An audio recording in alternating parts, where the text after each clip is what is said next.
Being a teenager today is basically just scrolling your phone, avoiding chores, and trying not to look like an NPC in front of the homies. But rewind 50,000 years ago, you have no Wi-Fi, no TikTok, and no Spotify. Oh, and your dad is literally wearing a bear skin.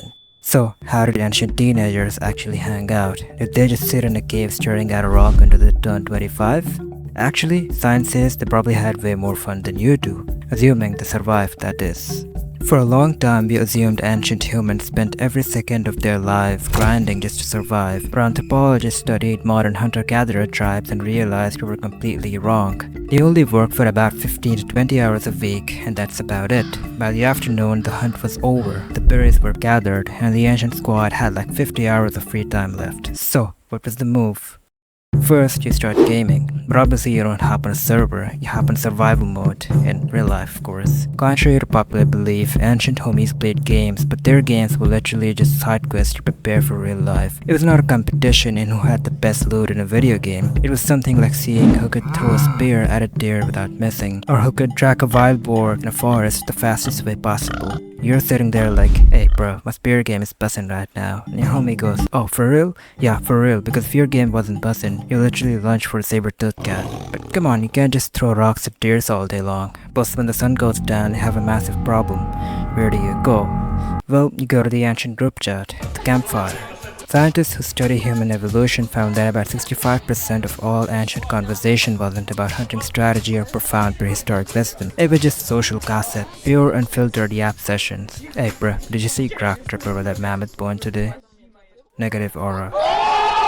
Evolutionary biologists literally believe that sophisticated language developed mostly so you and the boys and girls could bond by talking trash about people who weren't there. Before language, primates bonded by literally removing bugs out of each other's hair, but language was way more efficient. It let you bond with like 5 friends at once. But honestly, even yapping gets boring eventually. So, what happens when the whole squad is just sitting there staring at the bonfire with literally zero things to do? You do exactly what bored teenagers do today. They start making random noises or you vandalize stuff. In a cave in Germany, researchers found a 40,000-year-old flute made out of vulture bone. That means some ancient teenager literally got bored, hollowed out a dead bird, and started dropping the worst acoustic mixtape in human history just to kill time. And as for those mystical cave paintings, scientists analyzed the hand sizes on the walls and realized a huge chunk of them belonged to teenagers. They weren't making deep spiritual masterpieces, they were literally just ancient teenagers tagging the cave wall.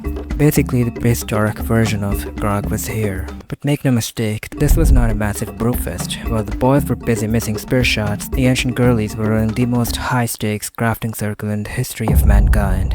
In a cave in South Africa, archaeologists found 75,000-year-old beads made out of seashells. This was a certified fit check. Someone spent their entire Tuesday afternoon hollowing out seashells and coating them in red clay just to gatekeep the best jewelry in the tribe. Scientists also realized that from those ancient hand paintings in the caves, a huge portion of them belonged to teen girls. So while the guys were out there yapping about a mammoth they almost caught, the girls were likely the ones actually inventing the art and aesthetics that would eventually lead to Pinterest and overpriced skincare routines. So you're gossiping, you're making terrible music, and you're drawing on the walls and crafting jewelry. But eventually, the hangout gets out of hand, which is where being an ancient teenager gets actually insane. Your teenage brain is biologically hardwired to do incredibly stupid things to impress your friends. Your prefrontal cortex, the part of the brain that says, hey, maybe don't do that, is basically under construction until you're at least 25. Today, doing something stupid to impress your friends means attempting a dumb internet challenge, but 50,000 years ago, that meant disturbing the literal sleeping lion or stealing honey from a nest of killer bees just to aura farm and show the boys you weren't scared. Scientists think human teenagers evolved to take these massive unhinged risks because surviving those risks gave you insane clout in the tribe. If you did something crazy and lived, you leveled up in the social hierarchy. If you died, well, skill issue.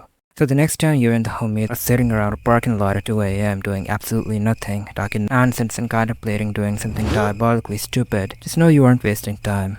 You're a continuation of a 50,000-year-old human tradition. You're running the exact same biological hardware as a caveman. You just have a slightly better haircut.